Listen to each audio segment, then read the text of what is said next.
यावेळेस आपण एक शास्त्र भाग वाचणार आहोत. दुसरा इतिहास याचा 15वा अध्याय आणि त्याची काही वचनं मी आपल्या पुढे वाचतोय.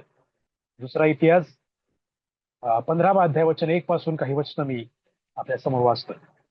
मग देवाच्या आत्म्याने ओदेदाचा पुत्र अजया यास स्फूर्ती दिली. तो आसाच्या भेटीत जाऊन त्यास म्हणाला, हे आसा हो यहुदी व बन्यामिनी लोक हो, मी म्हणतो ते श्रवण करा. तुम्ही परमेश्वराच्या बरोबर राहाल तर तो तुमच्या बरोबर राहील. तुम्ही त्या शरण जाल तर तो तुम्हास पावेल. पण तुम्ही त्या सोडाल तर तो तुम्हास सोडेल. बहुत काळपर्यंत इस्रायलास खऱ्या देवाची ओळख नव्हती. त्यास शिकवाव्यास कोणी याजक किंवा नियमशास्त्र नव्हते. पण ते आपल्या संकटावस्थेत इस्रायलाचा देव परमेश्वर याजकडे वळून त्याला शरण गेले तेव्हा तो त्यास पावला. त्या काळी बाहेर जाणारे व आत येणारे यापैकी कोणाशी शांती नसे. देशच्या सर्व रहिवाशास फारच संकटे प्राप्त होत असत. राष्ट्रावर राष्ट्र उलटून व नगरावर नगर उलटून त्या सर्वांचा सुराडा होत असे.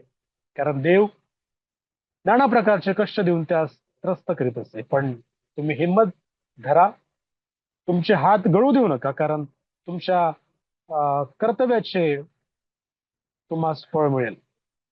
आसानी ही वचने व संदेशाचा हा संदेश ऐकला तेव्हा त्यास धीर आला व त्याने यहुदा व बन्यामीन याच्या सर्व प्रदेशातून आणि एफ्राईमाच्या डोंगरवाटीतील जी नगरे त्याने घेतली होती त्यातून सर्व अमंगळ वस्तू काढून टाकल्या आणि परमेश्वराची जी वेदी परमेश्वराच्या देवडी पुढे होती तिचा जीर्णोद्धार केला.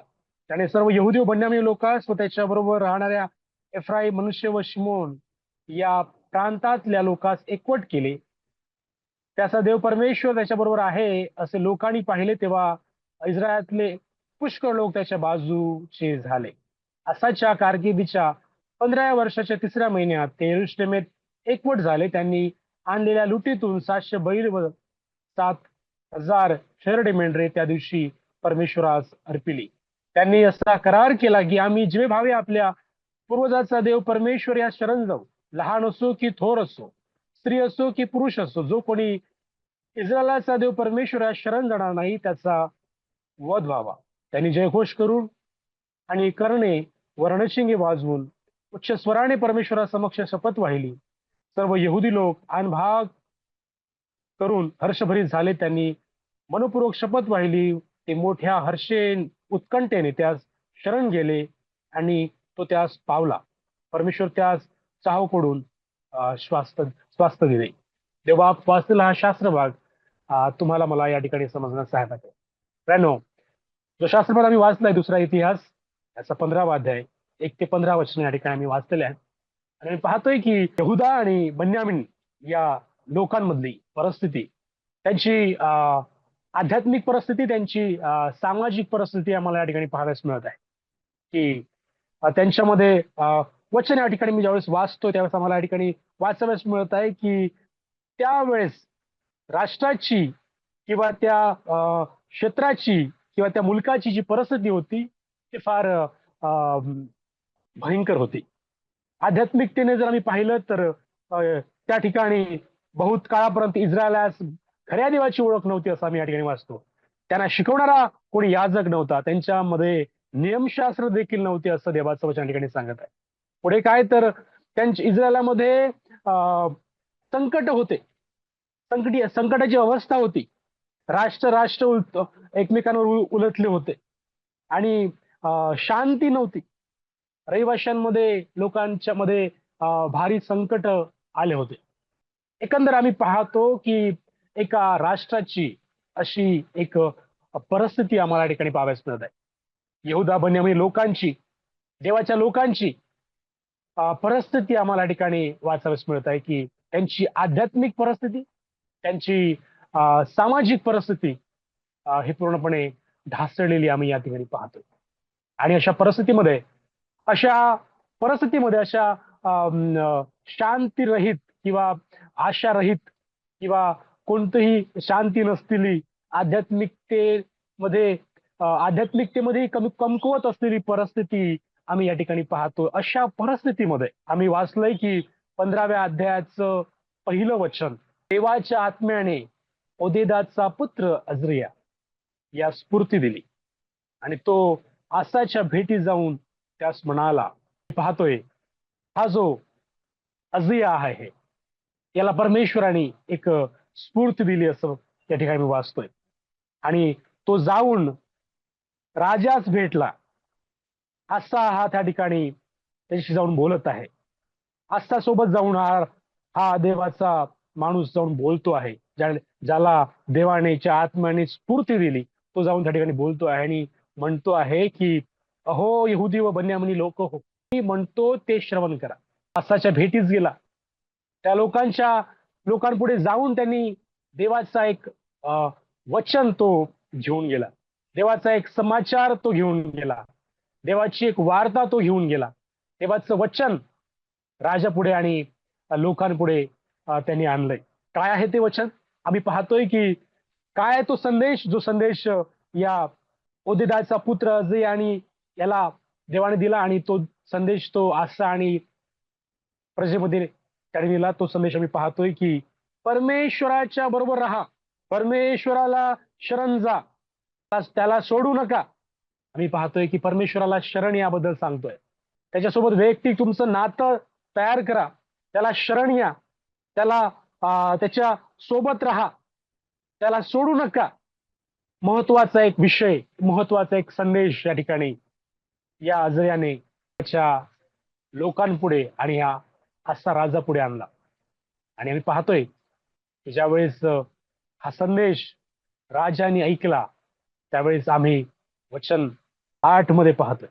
वचन 8 मध्ये पाहतोय कारण हा संदेश देवा सोबत वैयक्तिक नातं जोडण्यासंबंधीचा होता.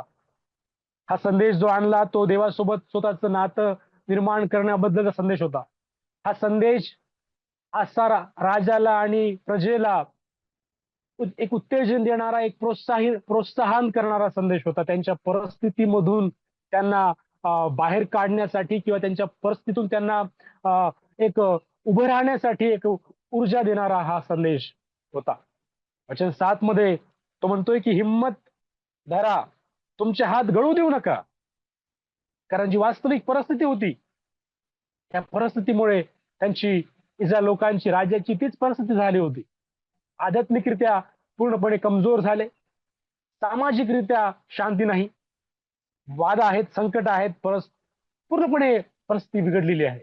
अशा परिस्थितीमध्ये ज्या माणसाला देवाने स्फूर्ती दिली, ज्या देवाच्या आत्म्याने त्या माणसाला स्फूर्ती दिली अजयाला, हा तो संदेश घेऊन गेला आणि गेल्यानंतर म्हणतो हिम्मत धरा, तुमचे हात गळू देऊ नका, कारण तुमच्या कर्तव्याचे तुम्हाला फळ मिळेल. आणि ज्यावेळेस हा संदेश त्या लोकांपर्यंत आणि असा राजा पर्यंत पोहोचला त्यावेळेस आम्ही पाहतोय वचन 8 मध्ये की आसाने ही वचने संदेश, त्याचा संदेश ऐकला.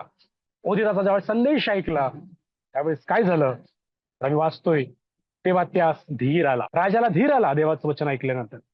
पहिली गोष्ट, देवाचं वचन त्यांच्या जीवनात आल्यानंतर कोणती गोष्ट जे घडली ते आम्ही राजाच्या जीवनामध्ये पाहतोय की राजाला धीर आला. तो धीर झाला होता. तो परिस्थितीने थोडासा घाबरेला असेल. अशा परिस्थितीमध्ये आम्ही पाहतोय की परमेश्वराच्या वचनाने राजाला एक मोठा धीर मिळाला, एक प्रोत्साहन मिळालं, ऊर्जा मिळाली आणि राजाने काही महत्वपूर्ण गोष्टी त्या ठिकाणी आम्ही केलेल्या पाहतोय. देवाचं वचन प्रियांनो हे असं वचन आहे की तो योग्य परिस्थितीमध्ये योग्य वचनाच्या द्वारे आमच्याशी बोलतो. तुमच्या माझ्या जीवनाबद्दल जर आम्ही पाहतोय वेगवेगळ्या चढ उतारामधून ज्यावेळेस आम्ही जातो त्यावेळेस देवाचंच वचन आहे जो आम्हाला वेगवेगळ्या परिस्थितीतून आम्हाला बाहेर येण्यासाठी, आम्हाला उभं राहण्यासाठी, आम्ही गळलेले पडलेलो असेल, आम्ही आध्यात्मिकरित्या खचलो असेल, सामाजिकरित्या आम्ही धुळीस मिळलो असेल, अशा परिस्थितीमध्ये आम्हाला उठून उभं करणारं जर कोणी असेल तर ते देवाचं वचन आहे, जे आम्हाला स्फूर्ती देते, जे आम्हाला धीर देते, जे आम्हाला आमच्या परिस्थितीतून उठून उभं राहण्यासाठी एक ताकद पुरवते. तीच परिस्थिती आम्ही या वचनात देखील पाहतो, या राजाच्या देखील जीवनात पाहतो. या इस्रायलच्या देखील परिस्थितीला घेऊन आम्ही जर पाहिलं की अशा परिस्थितीमध्ये ओदेदाने वचन आणलं, त्याच्यामुळे राजाला स्फूर्ती मिळाली, राजाला एक ऊर्जा मिळाली आणि म्हणतंय वचन की राजाला धीर आला.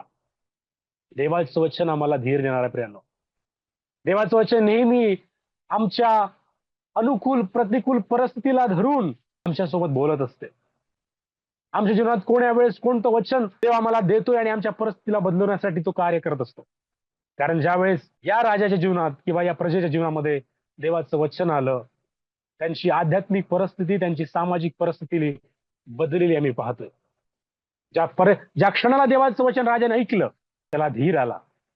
वचन ऐकल्यानंतर त्याने काही गोष्टी केल्या. 8व्या वचनाचं दुसरा पॅरेग्राफ मध्ये आपण पाहतो की मग काय, तर त्याने एफ्राईमाच्या डोंगरातील सर्व नगरातून त्याने काय केलं, तर सर्व नगरातून जी अमंगळ वस्तू होते त्याने काढून टाकल्या. एवढंच नाही, अमंगळ वस्तू काढल्या.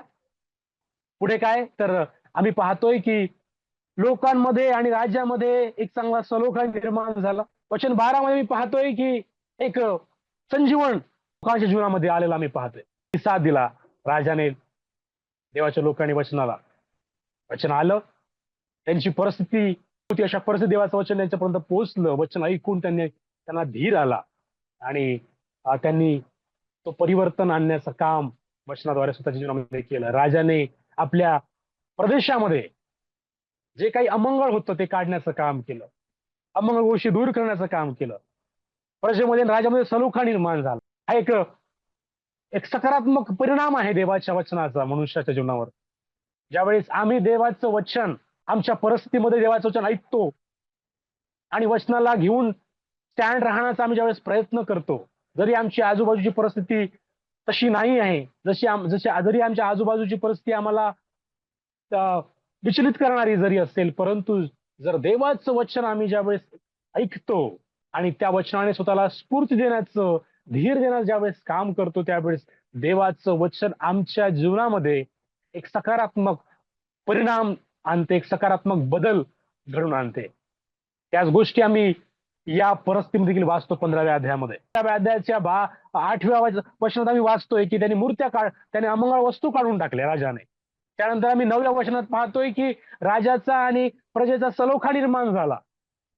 त्यानंतर आम्ही 11व्या वचनात पाहतोय की त्यांनी त्यांचे सर्व शेरडे मेंढरे यांना देवाच्या नावाच्या प्रित्यार्थाने अर्पण केले. आम्ही पाहतोय 11व्या वचनामध्ये अर्पण झाले. 12व्या वचनामध्ये की त्यांनी प्रॉमिस केलंय लोकांनी, त्यांनी करार केला की आम्ही आता जिवे भावे देवाच्या वचनानुसार चालू, देवाला शरण येऊ. आमचा पूर्वजा देव परमेश्वर, त्याला सोडून आम्ही आता वागणार नाही, त्यालाच आम्ही शरण येऊ. आम्ही लहान असो, मोठे असो, स्त्री असो, पुरुष असो, आम्ही सर्वजण त्याला शरण येऊ. आणि जर कोणी येणार नाही तर त्याचा वध करण्यात येईल, असा करार त्यांनी केला. आम्ही जर पहिली परिस्थिती पाहिली तर तशी होती की त्याला खऱ्या देवाची ओळख नव्हती म्हणते. नियमशास्त्र त्यांच्यामध्ये नव्हतं, कोणी याजक शिकवणारा नव्हता. परंतु काय, ज्यावेळेस देवाचं वचन पोहोचलं ओझीदाच्या द्वारे, आसा राजामध्ये स्फूर्ती आली. त्याने स्फूर्तीच्या द्वारे स्वतःला धीर दिला आणि धीराच्या द्वारे त्याने देवाच्या वचनानुसार कार्य करण्याचं काम हातामध्ये घेतलं. स्वतःमध्ये आणि प्रजेमध्ये ते काम त्याने करण्यास हातामध्ये घेतलं आणि एक रिवायवल, एक संजीवन आम्हाला आलेलं या ठिकाणी पाहाव्यास मिळते. ज्या गोष्टी पूर्वीला नव्हत्या त्या गोष्टी घडून येत आहेत. ती पूजा किंवा एक अमंगळपणा निघून गेली राज्यातून, प्रदेशातून. लोकांमध्ये, राज्यामध्ये सलोखा निर्माण झाला जो आधी नव्हता. देवाच्या लोकांमध्ये खऱ्या देवाची ओळख नव्हती. ती ओळख त्यांनी पुन्हा प्रस्थापित केली की आता आम्ही यालाच शरण जाऊ, याच आमच्या देवाला आम्ही शरण जाऊ. लहान असो, मोठे असो, वृद्ध असो, स्त्री असो, पुरुष असो, आम्ही कोणी का असे ना, जर कोणी केला नाही, कोणी शरण गेला नाही तर त्याला आपला प्राण मुखावा लागेल, असा त्यांनी करार केला. मित्रांनो, देवाच्या वचनामुळे आलेलं हे परिवर्तन, देवाच्या वचनाला दिलेला सकारात्मक प्रतिसाद, ज्यामुळे सकारात्मक परिणाम लोकांमध्ये, देवाच्या लोकांमध्ये झालेला मला दिसून येते. देवाचं वचनच आहे जे मनुष्यामध्ये परिवर्तन आणते. देवाचं वचनच आहे जे मनुष्यामध्ये एक संजीवन निर्माण करते. देवाचं वचनच आहे जे माणसामध्ये एक चैतन्य निर्माण करते. मित्रांनो, देवाच्या वचनाशिवाय आमची आध्यात्मिक बाजू सुधरू शकत नाही. देवाच्या वचनाशिवाय आम्ही आध्यात्मिकरित्या जर सुधारत नाही तर समाजामध्ये ते सुधारणा कदाचित दिसून येणार नाही. आणि हा महत्वाचा विषय आज देवाच्या प्रेरणेने मला तुमच्या समोर आणावासा वाटला की देवाचं वचनच आहे जे आम्हाला संजीवनीकडे नेते. आत्मिक संजीवनी हे सहज येणार नाही. आत्मिक संजीवनी हे सहज ऑटोमॅटिकली घडून येत नाही. देवाची संजीवनाचं कार्य वचनाद्वारे निर्माण होतं. हे सहज किंवा कोणतेच एफर्ट्स न घेता होणार नाही. त्यासाठी आम्हाला झटणं आवश्यक आहे. त्यासाठी आम्हाला त्यानुसार पावलं टाकणं आवश्यक आहे. त्यानुसार आम्हाला कृती करणं आवश्यक आहे. तेव्हा जाऊन आमच्या विश्वासू जीवनामध्ये एक संजीवन दिसेल. आणि तेच कार्य आम्ही या अध्यायामध्ये पाहतो की राजाने आणि प्रजेने ते केलं जे आधी नव्हतं. तर एका माणसाला देवाने उभं केलं. एक माणूस देवाचं वचन राजाकडे प्रजेकडे घेऊन गेला आणि त्या वचनाद्वारे एक किती मोठं परिवर्तन, एक किती मोठी संजीवनीची लाट आम्ही पाहतोय देवाच्या लोकांमध्ये आणि त्या प्रांतामध्ये आणि इस्रायलमध्ये घडून आली. भयानक. यस, मला हे सांगून या ठिकाणी थांबायचं आहे की देवाचं वचनच आहे जे आज आम्हा विश्वासू जीवनामध्ये, आमच्या मंडळांमध्ये, आमच्या ख्रिस्ती समूहामध्ये संजीवन आणणार आहे. आणि जर आम्ही देवाच्या एका एका शब्दाकडे, वचनाकडे ज्यावेळेस आम्ही मन चित्त लावून ते ऐकतो, ते स्मरण करतो, त्यानुसार कार्य करतो, त्यानुसार जगतो, त्यावेळेसच आमचं, आमच्या मंडळीचं, आमच्या ख्रिस्ती समूहाचं जीवन आम्हाला संजीवनीमध्ये संजीवन झालेलं, एक परिवर्तन झालेलं एक स्पिरिच्युअल रिवायवल आलेलं आम्हाला पाहायला मिळेल. आम्ही फक्त आध्यात्मिक परिवर्तन येऊ दे प्रभू किंवा एक आध्यात्मिक संजीवन माझ्या मंडळीमध्ये येऊ दे असे प्रार्थना केल्याने हे केवळ शक्य होणार नाही. तर ते कृती करणं आणि देवाच्या वचनाला तो प्रतिसाद देणं आवश्यक आहे. आम्ही स्तोत्रसंहिता याचा 19वा अध्याय आणि 7 वचनामध्ये आम्ही वाचतोय. संहिता याचा 19वा अध्याय आणि 7 वचनामध्ये मी काय वाचतोय, आम्हाला त्या ठिकाणी सुंदर गोष्ट वाचाव्यास मिळते वचनाला घेऊन. स्तोत्र 19 आणि 7 तिथे लिहिलं आहे की परमेश्वराचे नियमशास्त्र परिपूर्ण आहे, ते मनाचे पुनरुज्जीकरण करते. यस, परमेश्वराचे वचन हे परिपूर्ण आहे आणि तेच मनुष्याचं, माणसाच्या मनाचं पुनरुज्जीकरण करते, संजीवन करते. असल्यानं आम्ही जर इब्रानियपत्र याचा 4था अध्याय आणि बाकी एक महत्वाची गोष्ट आम्ही वाचतोय देवाच्या वचनाला घेऊन. इब्रानियपत्र याचा 4था अध्याय 12 वचन, तिथे काय लिहिलं आहे आम्ही वाचतोय. इब्रानियपत्र 4था अध्याय आणि वचन 12, कारण देवाचे वचन सजीव, सक्रिय, कोणत्याही दुधारी तलवारीपेक्षा तीक्ष्ण असून जीव, आत्मा, सांधे व मज्जा यांना भेदून आरपार जाणारे आणि मनातील विचार व हेतू याचे परीक्षक असे आहे. यस, देवाचं वचन ज्यावेळेस ते आमच्या जीवनात आम्ही ऐकतो ते आमच्या जीवनाला भेदणार आहे आणि ते परिवर्तन आणणार आहे. पण जर आम्ही त्यानुसार आमचे पावलं टाकू तेव्हाच ते शक्य आहे. प्रभू तुमचं माझं सहायता करू प्रियांना. जर अशी आध्यात्मिकरित्या आणि सामाजिकरित्या ढासळल्या परिस्थितीमध्ये ज्यावेळेस देवाचा एक माणूस देवाचं वचन घेऊन येतो, देव ज्याला स्फूर्ती देतो, तो वचन घेऊन येतो आणि राजा आणि प्रजेमध्ये एक मोठं चैतन्य येते, आध्यात्मिक संजीवन येते. तेच तुमच्या, माझ्यात, आमच्या देवाच्या प्रभूच्या मंडळांमध्ये आणि ख्रिस्ती समूहामध्ये देखील येणं शक्य आहे. पण त्यानुसार आम्ही पावलं टाकतो आणि देवाच्या वचनाला जर आम्ही सकारात्मक प्रतिसाद देतो तर सकारात्मक परिणाम आम्हाला आमच्या जीवनामध्ये, मंडळांमध्ये आणि आमच्या लोकांमध्ये पाहाव्यास मिळेल. प्रभू आजच्या या वचनाद्वारे तुम्हाला आणि मला त्या आध्यात्मिक संजीवनीने भरो.